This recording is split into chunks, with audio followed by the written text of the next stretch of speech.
구약성경 1097면에 있는 예레미야서 29장 10절에서 14절까지 말씀을 제가 봉독해 드리겠습니다. 여호와께서 이와 같이 말씀하시니라. 바벨론에서 70년이 차면 내가 너희를 돌보고 나의 선한 말을 너희에게 성취하여 너희를 이곳으로 돌아오게 하리라. 여호와의 말씀이니라.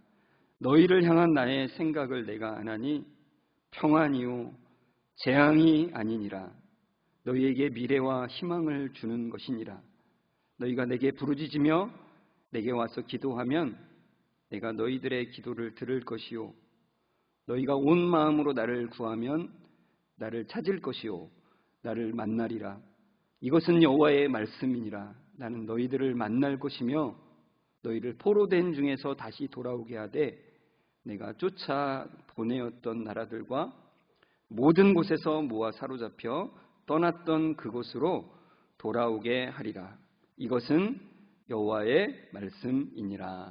아멘. 우리 옆 사람과 같이 인사합니다. 성도님 말씀에 은혜 되세요. 이렇게 인사하겠습니다. 네, 말씀에 커다란 은혜가 되시기를 바랍니다. 오늘 말씀 본문의 마지막 절을 보시면은 이렇게 되어 있습니다. 이것은 여호와의 말씀이니라. 나는 너희들을 만날 것이며 너희를 포로된 중에서 다시 돌아오게 하되 내가 쫓아 보내었던 나라들과 모든 곳에서 모아 사로잡혀 떠났던 그곳으로 어떻게 하신다고요? 돌아오게 하리라. 이렇게 말씀하십니다. 그러니까 에레미야 선지자는 바벨론으로 포로로 이제 잡혀간 이스라엘 백성들에게 편지를 씁니다. 하나님의 말씀을 그들에게 전하는 거예요. 너희가 사로잡혔던 그곳으로, 그러니까 예루살렘이죠. 이스라엘 땅이죠. 그 유대 땅으로 다시 돌아오게 하리라. 이렇게 말씀을 전하는 거예요. 그런데 얼핏 보면은 속히 돌아오게 하시겠다라는 말씀처럼 보이는데 조금 자세히 보면은 그게 아니라는 걸 알 수 있어요. 우리가 이 말씀보다 조금만 앞으로 가면은 예레미야서 29장 5절과 6절이 이렇게 되어 있습니다. 같이 읽어볼까요? 너희는 집을 짓고 거기에 살며 텃밭을 만들고 그 열매를 먹으라. 아내를 맞이하여 자녀를 낳으며 너희 아들이 아내를 맞이하며 너희 딸이 남편을 맞아 그들로 자녀를 낳게 하여 너희가 거기에서 번성하고 줄어들지 아니하게 하라. 포로로 잡혀갔던 그 바벨론에서 어떻게 하라는 거냐면 정착해서 살라는 거예요. 다시 돌아오게 하신다며요. 뭘 정착해서 살아요. 다시 돌아갈 준비를 해야지. 이렇게 생각할 수 있는데 그렇지 않다는 거예요. 거기서 살면서 텃밭을 만들고 열매를 먹어라. 그리고 아내를 맞이하고 자녀를 낳고 또 너희 아들이 아내를 맞이하면 그러니까 아들 때에도 결혼하고 손자를 낳는 걸 보게 될 거라는 거예요. 그럼 도대체 언제 돌아온단 말입니까? 이렇게 생각할 수 있잖아요. 지난 주일에 우리가 이 남유다가 멸망하는 장면을 이렇게 같이 역대하 36장 말씀을 통해서 봤는데 지난 주일 말씀에 바로 다음 구절을 보면은 이 안식년에 대한 이야기가 나와요. 역대하 36장 21절인데요. 같이 읽겠습니다. 이에 토지가 황폐하여 땅이 안식년을 누림같이 안식하여 70년을 지냈으니 여호와께서 에레미야의 입으로 하신 말씀이 이루어졌더라. 이래요. 남유다 백성들이 포로로 붙잡혀가서 이 유대 땅이 쉬게 되었잖아요. 농사 짓는 사람이 없으니까. 그게 안식년 같이 됐다는 거예요. 안식년 같이 쉼을 누리게 됐다는 거예요. 근데 이거를 다시 잘 보면 지난번에 우리가 레위기 말씀 나눌 때 같이 이야기를 나눴던 건데 이 안식년에 대한 이야기를 하면서 하나님께서 7년에 한 번 그 땅을 쉬게 하라고 하셨어요. 그러면 그 7년째는 뭘 먹고 사냐? 하나님이 6년째에 7년째 먹을 것까지 풍성히 같이 주신대요. 그래서 그 땅을 쉬게 하라고 하셨는데 너희도 쉬고 땅도 쉬어라. 근데 이스라엘 백성들이 그렇게 했냐? 안 했단 말이에요. 왜요? 못 믿는 거죠. 이게 6년째에 2배를 줄 거에 대한 그런 믿음도 없고, 하나님께서 그들의 삶을 완전히 책임진다라고 하는 확신이 없어요. 그래서 안식년을 안 지킨 거죠. 그래서 하나님께서 안식년을 지키지 않은 그들에게 강제로 안식년을 지키게 하셨다는 거예요. 대략 한 490년 정도를 그들이 안식년을 지키지 않으니까 70년 동안, 그러니까 77인 49잖아요. 7년에 한 번씩 하면 이 490년가량 동안 지키지 않았던 안식년을 지키게 한다는 거죠. 그래서 포로의 신분으로 잡혀있던 이 기간이 70년이 되게 하신다는 거예요. 이걸 누구의 입으로 말씀하셨냐? 에레미야의 입을 통해서 말씀하셨다는 거예요. 이것이 이제 에레미야서 25장에 이게 나와요. 에레미야 25장 11절인데요. 같이 읽겠습니다. 이 모든 땅이 폐허가 되어 놀랄 일이 될 것이며 이 민족들은 70년 동안 바벨론의 왕을 섬기리라 그래요. 그러니까 하나님께서 이 에레미야의 입을 통해서 분명하게 말씀하셨어요. 몇 년이라고요? 70년. 70년이 짧은 기간이 아니죠. 그래서 이 에레미야서 29장에 우리가 이제 아까 보았던 말씀처럼 손녀까지 봐야 되는 그런 시간이에요. 짧은 기간이 아니죠. 그런데 그럼에도 불구하고 하나님의 이런 명확한 말씀이 있었음에도 불구하고 사람들의 마음이 그래요. 포로로 오래 있기를 바라지 않잖아요. 속히 고통에서 해방되기를 간절히 바라는 게 인간의 공통적인 마음이죠. 여러분, 우리도 그렇지 않습니까? 고통 중에 놓여지면 그게 기도이든 그냥 희망사항이든 간절한 마음이 들잖아요. 빨리 이 상황에서 벗어났으면 좋겠다라고 하는 마음이 들지 않겠습니까? 안 된다 그러면은 인간이기를 포기한 사람 아니겠습니까? 근데 이럴 때 조심해야 된다는 거예요. 이 간절한 마음을 틈타서 넘어뜨리려는 세력이 있다는 거예요. 그러니까 이렇게 말하는 거죠. 70년이라는 거는 말도 안 돼. 야, 포로로 잡혀가서 곧 돌아오게 하신다는 게 70년이야?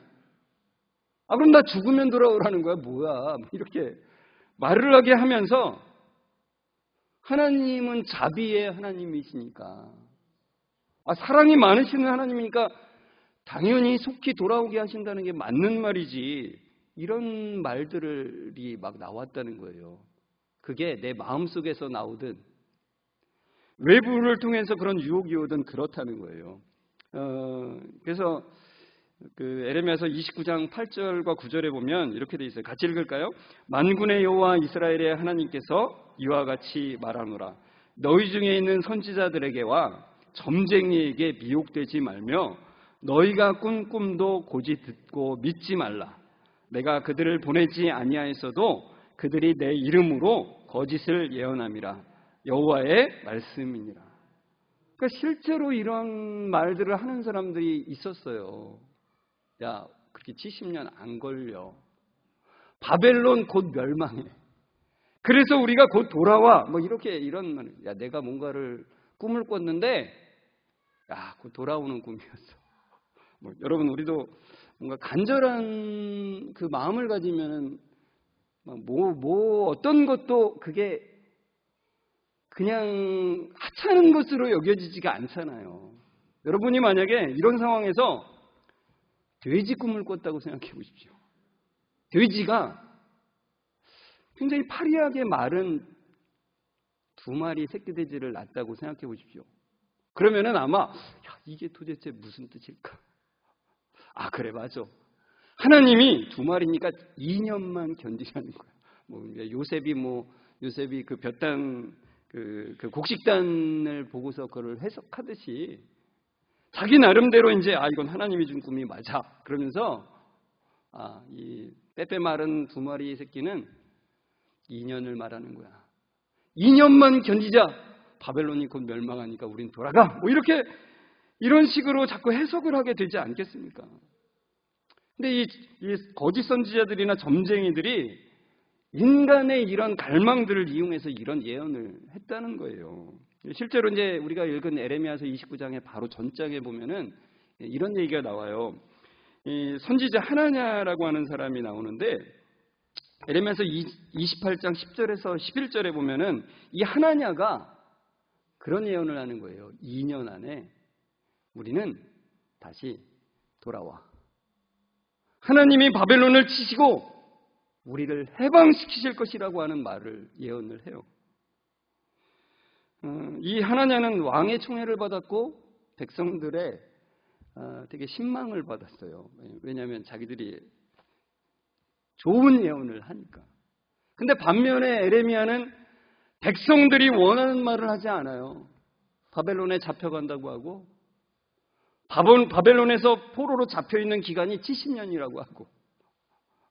그러니까 이 에레미야는 백성들에게 이 배척을 받았어요. 그래서 하나님께서 너무나 안타까워서 에레미야한테 이 소나 말이 매는 멍에를 메고서 그들에게 전하를 해요. 그러니까 시각적인 것도 그들에게 보여주는 거죠. 그래서 멍에를 메고 가서 너희가 이 기간을 겪어야 돼. 이렇게 그 하나님의 말씀을 전하는 거예요. 근데 이때 하나냐가 그걸 보고는 그 멍에를 끌어내는 거예요. 그리고는 그 멍에를 어떻게 해요? 꺾어 박살을 냅니다. 박살을 내면서 그러는 거죠. 하나님께서 너한테 말한 건 틀렸어. 그건 아니야. 하나님 말한 거 아니야. 하나님은 나한테 이렇게 말했다고 하면서 이렇게 말하는 거예요. 내가 2년 안에 모든 민족의 목에서 바벨론의 왕 느부갓네살의 멍에를 이와 같이 꺾어 버리리라. 그럼 아멘 그러지 않겠습니까? 백성들이 아멘! 맞아요! 하나님은 우리를 도우셔서 바벨론의 손에서 우리를 건져내실 겁니다. 너무나 신앙적인 내용인 것 같은데 그렇지 않다라는 거예요. 백성들은 물론 자신들이 고통의 시간이 70년이라고 하는 이 에레미야의 말보다 하나냐의 말을 더 들었어요. 자기들의 마음이 갈망하는 것, 그것을 대변해주는 그것을 따라갔다는 거예요. 그래서 자신의 기대와 맞지 않는 말을 하는 이 참 선지자인 에레미야에게, 에레미야뿐만 아니라 그런 참 선지자들에게 이제 어떻게 하냐 이렇게 하는 거예요. 이제 지난주에 우리가 봤던 말씀인데 그 백성이 그 역대하 36장 16절에 이렇게 돼 있어요. 그의 백성이 하나님의 사신들을 비웃고 비웃어요. 그리고 그의 말씀을 멸시한다 그랬습니다. 그리고 선지자를 어떻게 해요? 욕해요. 못된 놈이라고. 하나님의 말씀을 전하는데 욕해요. 왜냐하면 하나님께서 우리를 향하신 그 기쁘신 그 뜻을 바라보는 게 아니라 내가 눈에 보이는 편안함과 성공이 더 중요하기 때문에 그러죠. 그것과 맞지 않는 그런 말을 하는 선지자는 배척하는 거예요. 그런 이스라엘 백성들에게 하나님의 마음이 얼마나 아픈 거예요.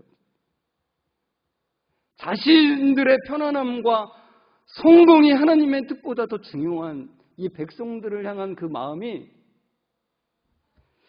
참 너무나 좀 안타까운 거죠. 진짜 참된 복을 걷어차고 허황된 복으로 들어가려고 하는 그 백성들을 보고서 마음이 아프신 거예요. 그래서 하나님께서 그 백성들을 향해서 뭐라고 말씀하시냐면은 에레미야서 29장 10절과 11절을 우리 같이 한번 다시 읽을까요? 여호와께서 이와 같이 말씀하시니라. 바벨론에서 70년이 차면 내가 너희를 돌보고 나의 선한 말을 너희에게 성취하여 너희를 이곳으로 돌아오게 하리라. 여호와의 말씀이니라. 너희를 향한 나의 생각을 내가 아나니 평안이요 재앙이 아니니라. 너희에게 미래와 희망을 주는 것이니라. 이렇게 말씀해요. 이스라엘 백성들은 지금 바벨론에게 침략을 당하고 비참하게 끌려가서 참 자유가 제대로 주어지지 않는 그런 포로의 신분의 삶을 살아가야만 했어요. 그래서 그들이 생각하기를 하나님은 우리를 버렸나? 하나님이 우리에게 재앙을 쏟아 부으시는 것 아닌가? 이런 생각을 하게 됐어요. 그런데 그런 포로 생활도 2년 정도가 아니라 70년을 해야 된다니. 참 이것은 진짜 재앙이 아닌가. 이렇게 생각을 하고 있는 거죠. 그러니까 이 비극이라고 생각하는 거예요. 그런데 하나님께서 이런 생각을 하고 있는 이스라엘 백성들에게 말씀하시는 거예요. 얘들아, 내가 너희들에게 하고 있는 이것은 너희들에게 단순히 재앙을 내리는 게 아니란다. 내가 너희들에게 참된 평안을 주기 위한 것이다. 이렇게 말씀하시는 거예요. 너희에게 너희의 미래를 세우기 위해서 하는 거야. 너희에게 참된 소망을 주기 위해서 하는 것이란다. 이렇게 말씀하시는 거예요. 그러니까 여러분, 눈으로 보이기에는 재앙처럼 보이잖아요. 그런데 재앙처럼 보이는 일을 통해서 하나님은 선한 계획을 이루어 가신다라고 말씀하시는 거예요. 재앙처럼 보이는 그 일을 통해서 너희들의 미래를 세워가고 있다라고 말씀하시는 거예요. 재앙처럼 보이는 일을 통해서 너희들 마음속에 참된 소망을 심고 있는 것이란다. 이렇게 말씀하시는 거라고요. 그러니까 하나님은 우리의 삶을 보는 관점이 우리와 너무나 다른 차원으로 우리를 보고 계시는 거죠. 우리와 너무 다르세요. 그런 것들이 성경에 너무나 곳곳에 나와 있는데 신명기 8장 2절에서 3절을 보면 이렇게 되어 있습니다. 같이 읽을까요? 내 하나님 여호와께서 이 40년 동안에 내게 광야길을 걷게 하신 것을 기억하라. 이는 너를 낮추시며 너를 시험하사 내 마음이 어떠한지 그 명령을 지키는지 지키지 않는지 알려 하심이라. 너를 낮추시며 너를 줄이게 하시며 또 너도 알지 못하며 내 조상들도 알지 못하던 만나를 내게 먹이신 것은 사람이 떡으로만 사는 것이 아니요 여호와의 입에서 나오는 모든 말씀으로 사는 줄을 내가 알게 하려 하심이니라. 이렇게 말씀해요. 여러분, 이것은 출애굽을 한 이스라엘 백성들, 그러니까 광야길을 걷고 나서 40년 동안 걷고 난 이스라엘 백성들에게 하신 말씀이죠. 그런데 그런 이스라엘 백성들에게만 하신 말씀이 아니라 우리를 향하신 말씀이에요. 이 자리에 나와 있는 모든 우리 교회 성도들, 흩어져 있는 성도들, 우리에게 하시는 말씀이라는 거예요. 여러분, 하나님을 믿는다고 해서 편안한 삶을 살지는 않습니다. 편안한 삶을 바라고 이 자리에 나오신 것들이 있겠지만 하나님께서 우리에게 분명하게 밝혀 보여주세요. 너희 삶에 내가 편안한 삶을 보장하는 건 아니야. 너희 삶이 늘 승승장구하는 그런 삶을 내가 보장하는 것은 아니란다. 이렇게 말씀하시는 거예요. 그러면서 너가 광야의 길을 걷는 그 시간을 내가 허락해. 그러니까 너는 광야의 길을 걷는 기간이 있을 거야. 왜 그 기간을 줬냐면 너의 마음을 낮추기 위함이야. 이렇게 말씀하세요. 여러분, 광야의 길을 걷지 않고 우리의 마음이 낮아질 길이 있을까요? 없습니다. 결코 없다라고 성경이 우리에게 말씀해요. 여러분, 우리는 이 광야의 길을 걸음을 통해서 나 자신에게 사로잡혀 있었던 우리 존재에서 벗어나게 되는 걸 경험하는 거예요. 그렇지 않고는 결코 경험할 수가 없어요. 하나님께서 낮추시고 줄이게 하셔서 이 배고픔을 우리가 경험하게 하심을 통해서 내가 할 수 없는 것들을 경험하게 하심으로 그때마다 다시 하나님께서 만나를 먹이시는 일을 주심을 통해서 무엇을 이루게 하세요? 무엇을 깨닫게 하세요? 사람이 떡으로만 사는 게 아니구나. 사람이 내 능력으로만 살아가는 것이 아니구나. 내가 잘난 것으로만 살아가는 것이 아니구나.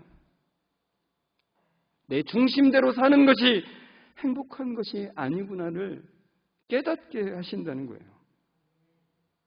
하나님의 입에서 나오는 그 말씀의 능력으로 살 때 진짜 살아가는 것이구나.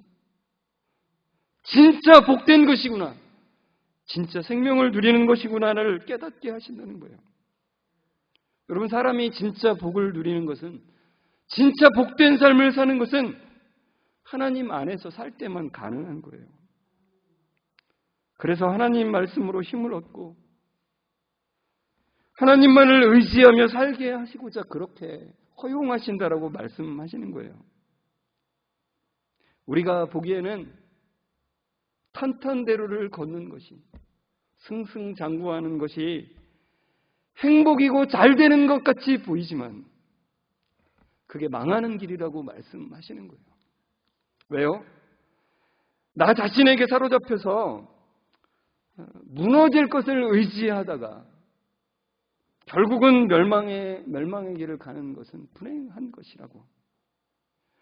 내 인생을 내가 책임져야 되는 그 인생이 얼마나 무거운 것인지를 알라라고 말씀하시는 거예요. 여러분, 우리의 인생을 내가 책임진다고 생각해 보십시오. 그게 정상이라고 우리는 보통 생각하며 살아가잖아요. 근데 그게 너무 무거운 거예요. 근데 하나님께서는 말씀하시는 거죠. 너 인생은 내가 책임지는 거야. 그것을 너가 깨달으려면 그 광야의 길을 걸어야 돼. 그래서 내가 허용하는 거야 라고 말씀하신다는 거예요.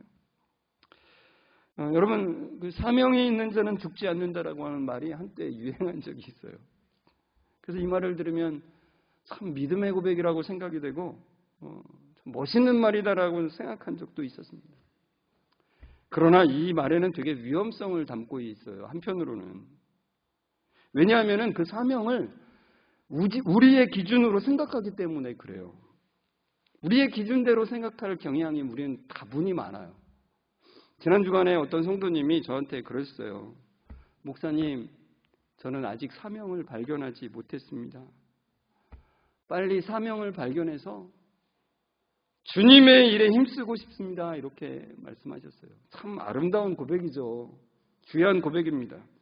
그런데 제가 먼저 생각할 것이 있다라고 그거를 말씀해 드렸어요. 먼저 생각할 것이 있는데 그게 없으면 이 사명이라는 것은 무너지는 거예요. 왜냐하면 내 기준으로 그것을 바라볼 수 있기 때문에 그렇다는 거예요. 근데 여러분, 하나님은 우리에게 우리의 변화를 그 어떤 것보다도 중요시 여기신다는 거예요. 성경이 그거를 말씀하고 있어요. 그러니까 하나님께서는 우리가 어떤 일을 선택하느냐보다, 어떤 일을 하고 있느냐보다 중요한 것은 그 일을 통한 우리의 변화라는 거예요. 우리의 변화. 근데 우리는 많이 착각을 할 때가 있죠. 내가 여기 시험에서 떨어지느냐, 떨어지지 않고 붙느냐에 모든 것을 걸고 거기에 초점을 맞추기가 우리는 너무나 쉽죠. 내가 승진을 하느냐, 못하느냐가 우리는 우리의 변화보다도 더 중요하죠. 내 자식이 잘 되느냐 못 되느냐가 우리와 우리 자녀들의 변화보다 더 중요하게 생각하죠. 그러나 하나님은 그것보다도 중요한 것은 우리의 변화라는 겁니다. 우리 자신이 우리 자신에게 사로잡혀 사는 것에서 벗어나기를 바라시는 거예요. 하나님께 사로잡혀서 하나님의 마음이 우리의 마음 가운데 있어서 그 중심대로 살아가기를 바라시는 거예요. 그게 신앙이라는 겁니다. 데살로니가 전서에 아주 잘 나와 있는데요. 데살로니가 전서 4장 3절에 이렇게 돼 있잖아요. 하나님의 뜻을 분명하게 말씀해줘요. 하나님의 뜻은 이것이니 너희의 거룩함이라고 말씀하세요. 우리가 어떤 일을 잘 해내는 것이 아니라, 우리가 편안한 삶을 사는 것이 아니라, 잘 되는 게 아니라 거룩함이라고 말씀하세요. 이 거룩함이라는 건 뭐냐면 세상의 원리인 것은 세상의 원리는 그렇잖아요. 나 중심대로 사는 거예요. 나 자신 있게 사는 게 잘 사는 거라고 생각하잖아요. 근데 그거와는 반대의 삶을 살아가는 거예요. 구별된 삶이죠. 하나님 중심의 삶을 살아가는 것을 말해요. 그리고 데살로니가전서 5장 16절에 18절에 여기 하나님의 뜻을 한 번 더 말씀하는데 이렇게 돼 있잖아요. 우리가 너무 잘 알죠. 같이 읽을까요? 항상 기뻐하라. 쉬지 말고 기도하라. 범사에 감사하라. 이것이 그리스도 예수 안에서 너희를 향하신 하나님의 뜻이니라. 그래요. 그래서 항상 기뻐해야지. 하하하하 웃고 다니고. 쉬지 말고 기도해야지. 그러고서는 그래, 걸을 때도 기도해야지. 그래서 걸을 때 기도하고. 범사에 감사해. 무조건 감사합니다. 감사합니다. 이렇게 다니라는 건가요? 우리의 모든 삶이 진짜 기쁨과 진짜 기도가 되고 그리고 모든 것이 감사가 되려면 나 중심에서 벗어나지 않고서는 불가능한 거예요. 나 자신에게 사로잡혀서는 이게 일어날 수가 없는 거라고요. 그래서 하나님께서는 나 중심에 나에게 사로잡혀 있는 삶에서 하나님께 붙들린 삶으로 바꿔가라고. 그게 하나님의 뜻이라고 우리에게 말씀해주고 있다는 것입니다. 여러분 이것에 맞춰지지 않고 내가 무언가를 해서 하나님께 영광을 돌리고자 한다면 그거는 나 중심으로 무언가를 하게 된다는 말이 되는 거예요. 그러니까 여러분 하나님의 목적, 하나님의 뜻을 무시한 채 내가 하나님께 무언가를 해드린다라고 생각하면 그건 교만이 된다는 겁니다. 여러분 어느 누구도 나는 하나님만 의지해. 나는 다른 거 절대 의지 안 해. 난 쳐다보지도 않아. 난 오직 하나님밖에 없어. 이렇게 자신해서 말할 수 있는 사람은 없어요. 지금 그거는 착각하고 있는 거예요. 그럴 수가 없습니다. 그렇게 말하는 건 교만이에요. 아직도 우리에게는 하나님 안에서 변화되어야 될 것들이 너무나도 멀었어요. 어느 누구나 다 됐어라고 말할 수 있는 사람이 없단 말이에요. 그러니까 우리의 첫 번째가 그것이어야 돼요. 하나님께서 우리를 변화시키는 그것에, 그 손길에 우리의 마음이 그것을 향해야 돼요. 그러니까 만약에 제가 저를 예를 들어서 설명드렸거든요. 제가 우리 성광교회 부임에서 그럼 어떤 사명이 있을까요? 말씀을 전하는 것이고 전도하는 것이고 성도를 섬겨서 믿음 안에서 자라가게 하는 것이죠. 물론 그렇습니다. 그러나 저에게도 동일하게 제가 거룩함 가운데 나아가야 되는 그 하나님의 손길에 저의 첫 번째 시선이 머무르지 않으면 교만한 거예요. 그럼 저도 여전히 나 자신에게 사로잡혀서 그 살아가는 인생이 바뀌어가는 과정에 있어요. 저도. 그래서 제가 아무리 효과적인 목회를 해서 이 성광교회가 규모가 커지고 굉장히 엄청난 왕성한 활동들이 벌어져서 활발한 교회다 이렇게 이름이 알려진다 할지라도 제가 변화되어 가지 않는다면 그냥 허상일 뿐입니다. 아무것도 아니에요. 제가 그것에 초점을 맞추고 있지 않으면 저는 그냥 교만한 상태로 있는 것뿐이라는 거예요. 하나님의 뜻에 반대로 나가는 것일 뿐이라는 거예요. 여러분 빌립보서 1장 6절에 하나님께서 우리에게 분명하게 말씀하셨어요.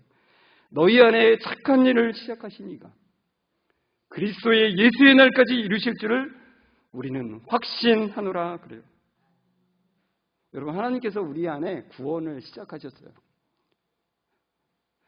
그것을 반드시 하나님께서 이루어 가세요. 우리 안에서 거룩한 일을 이루어 가세요. 그래서 우리가 변화되게 하신다는 것입니다. 반드시. 우리가 이것에 집중해야 돼요.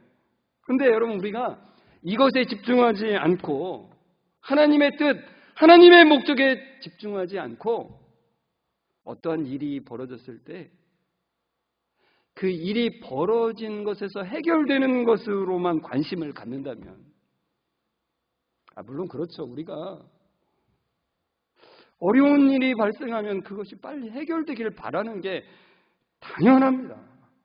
그것을 부정하는 것은 아닌데 거기에만 우리의 시선이 계속 머무른다면 우리는 헛고생을 하고 있는 것입니다.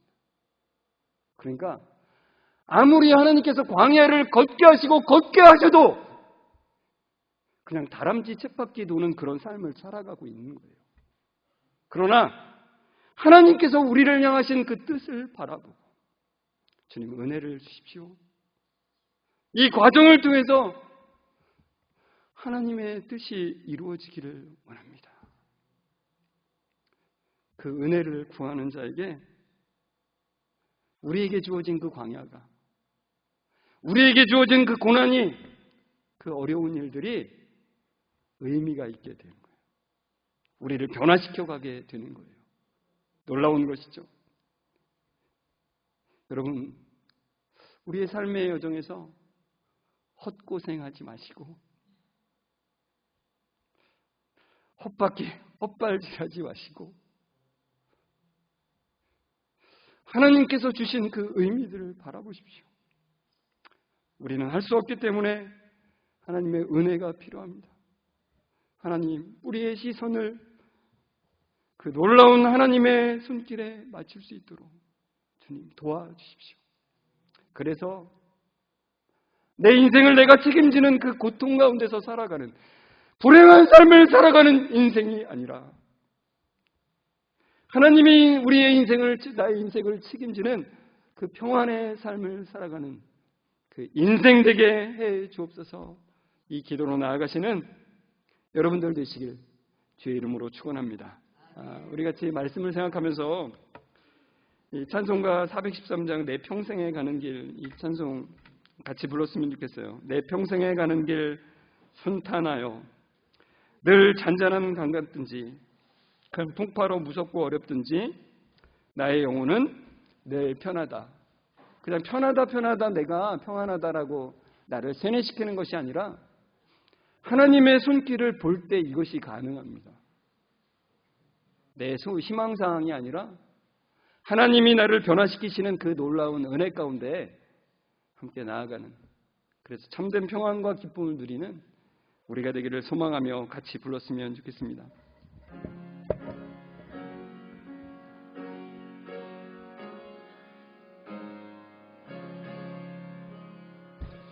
내 평생에 가는 길 순탄하여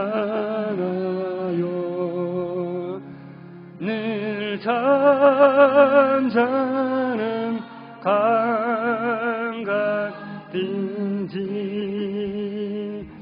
큰 풍파로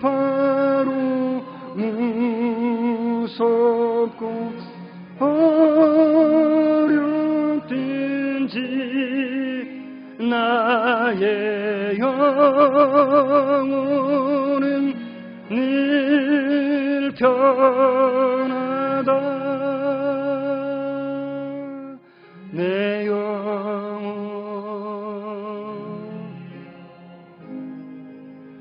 평안해. 내 영혼 평안해. 다시 한번 내 평생에 가는 길, 내 평생에 가는 길 순탄하여 늘 잔잔한 강 같든지 큰 풍파로 무섭고 어렵든지 나의 영혼은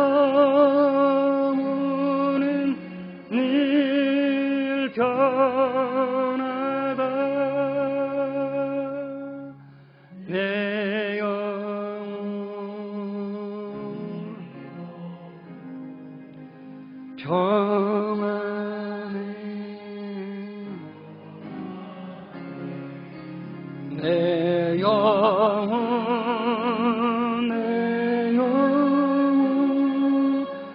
평안해.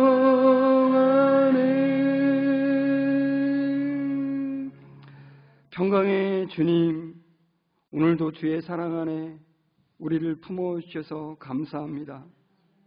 우리의 생각은 잘되고 편안한 것에 초점을 두지만 하나님의 뜻은 다르다는 것을 알려주셔서 감사하며 주님의 이름을 높여드립니다. 어려운 상황에 있을 때에도 하나님의 뜻을 생각하는 그 은혜를 허락해 주옵소서. 하나님, 이스라엘 백성들이 나라가 망하고 포로 생활이 오래된다는 것을 듣고 그것에서 자기들의 희망사항으로 나아가려고 했던 것을 우리가 오늘 살펴보았습니다.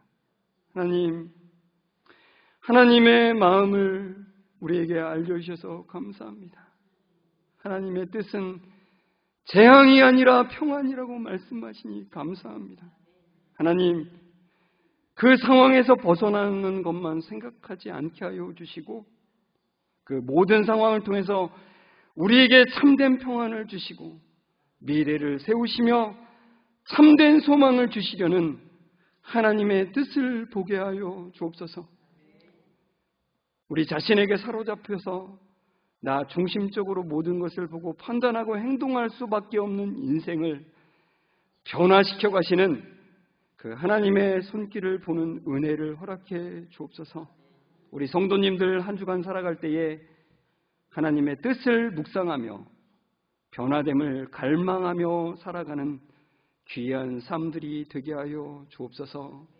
참 평안이 되시는 예수 그리스도의 이름으로 기도드리옵나이다. 아멘. 우리 주 예수 그리스도의 은혜와 하나님의 사랑하심과 성령님의 교통하심이 우리를 향하신 주님의 뜻에 초점을 두고 나아감으로 참된 변화와 평안을 누리기를 소망하며 나아가는 우리 모든 성도들과 그 가정 위에 지금부터 영원까지 함께 있을지어다. 아멘.